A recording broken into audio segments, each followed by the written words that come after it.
একটা কথা বলুন তো, ডলারের দাম বাড়লে আপনার কি যায় আসে? আপনি কি ডলার দিয়ে বাজার করেন? তাহলে $1 দাম 80 টাকা থেকে 90 টাকা বা তারও বেশি হয়ে গেল, তাতে আপনার কি যায় আসে?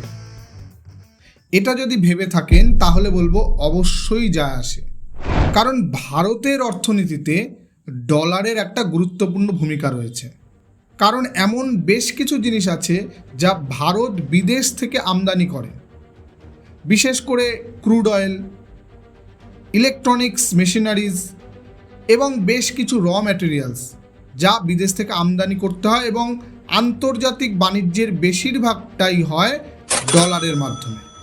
ধরুন, আন্তর্জাতিক বাজারে ক্রুড অয়েলের দাম একই রয়েছে, কিন্তু ডলারের তুলনায় ভারতীয় রুপি কিছুটা দুর্বল হয়ে পড়েছে। তাহলে ভারতকে একই পরিমাণ ক্রুড অয়েল কিনতে বেশি পরিমাণ রুপি দিতে হবে।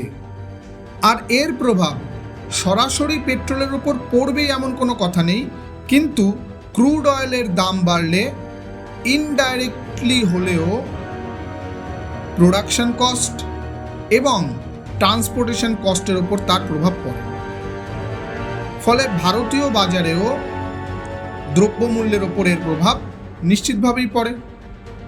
আবার যারা বিদেশে পড়াশুনো করে, অথবা বিদেশ ভ্রমণ করছে, অথবা বাইরে থেকে কোনো জিনিস ইম্পোর্ট করছে, তাদের ক্ষেত্রে কিন্তু এই প্রভাবটা সরাসরি পড়ছে।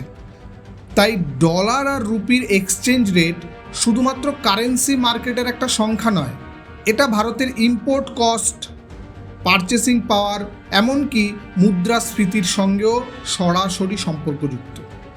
আপনার কি মতামত অবশ্যই কমেন্ট বক্সে জানাতে ভুলবেন না।